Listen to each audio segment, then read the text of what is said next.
One of the topics that was taught at Centonomy Entrepreneur was design thinking. And it's been really helpful for the kind of business that we run because it's based on pretty much what clients want.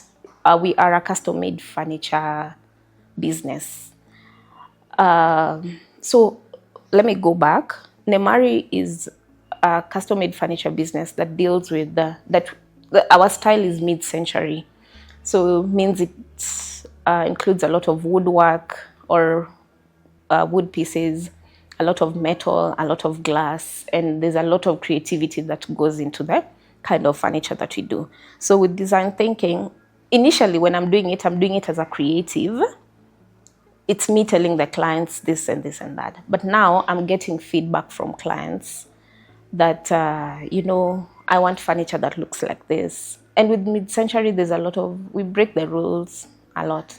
It's not the standard way of doing things sometimes. So with design thinking, we've gotten feedback, and some of them are the kind of finishing, mostly on tables or solid wood pieces. I came to learn that most clients don't like glossy finishes. That's one. Two, fabrics. I've realized most clients, and mostly the whites, they don't like shiny fabric. They love matte finish fabric. And it's cozy, almost rough when you're looking at it, but soft on touch.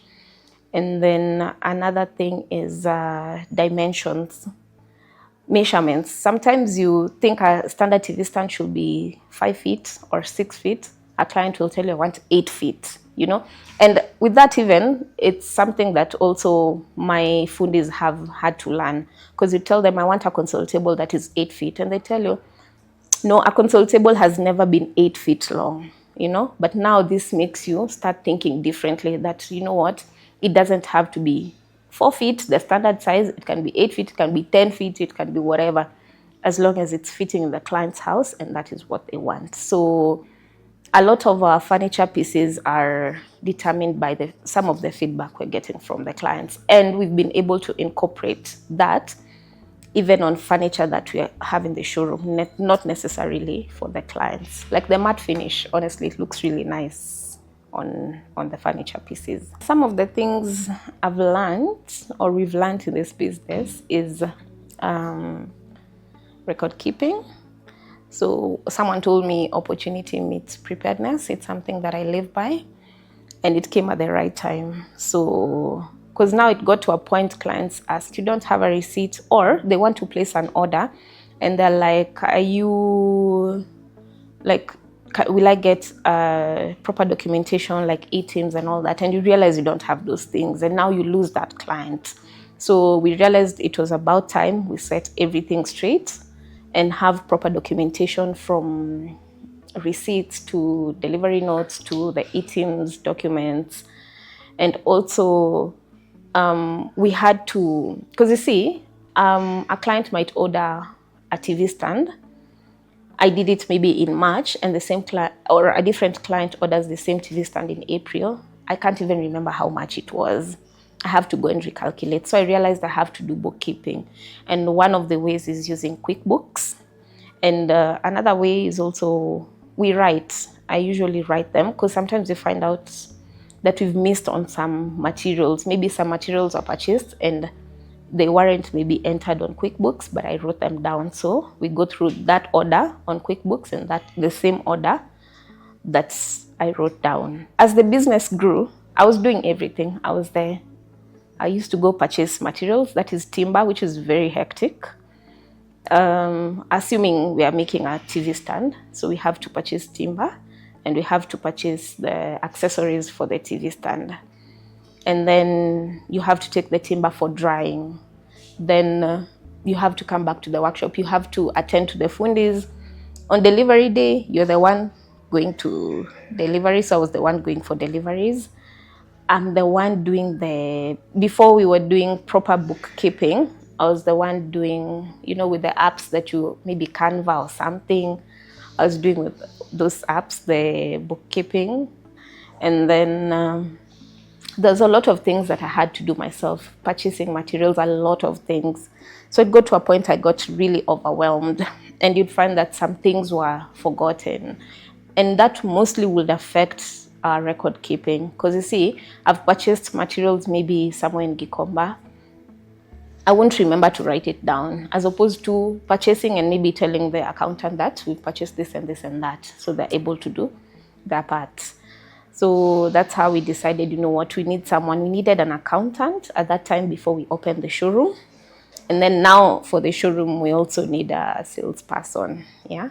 So I've learned to delegate and just let go and understand that it can be done and it will be done well.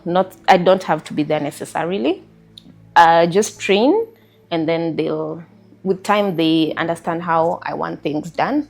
And you find that they're done properly, they're done well, and delivery is done, and the client is happy. When I learned to delegate, there are things I still enjoy doing, like photography and space planning, because it's what I part of what I studied in college. So I really enjoy doing photography and doing space layout for the showroom. Another thing I really enjoy is being at the workshop.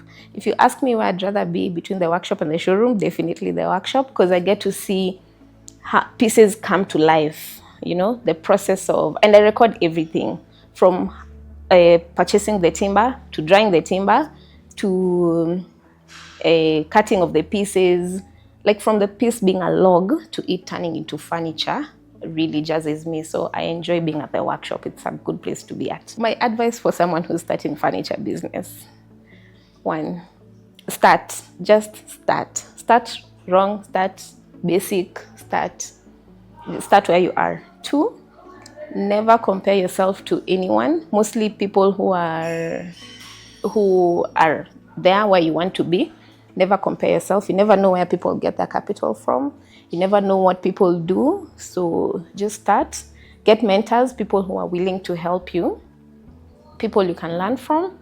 And enjoy, learn as much as you can, even when you're getting challenges, because there's a lot of challenges in this business, a lot. Yeah, so just turn those challenges to lessons. Don't stay there, down there, worried, complaining, crying. Don't stay there in that moment. Just try and understand what is it that you, this particular challenge, what you have to learn from that challenge. Another thing is, if you're doing the custom-made furniture business like what we do, remember most of the time the capital is client's money. So the client gives you 50% deposit. You do the furniture piece, you deliver, they pay the 50%. You have to be very diligent and you have to be very disciplined. Don't use money from the client recklessly. Don't go drink or do funny things. You have your margin. When you're paid, you can do whatever you want with your margin. The most important thing is to be very disciplined.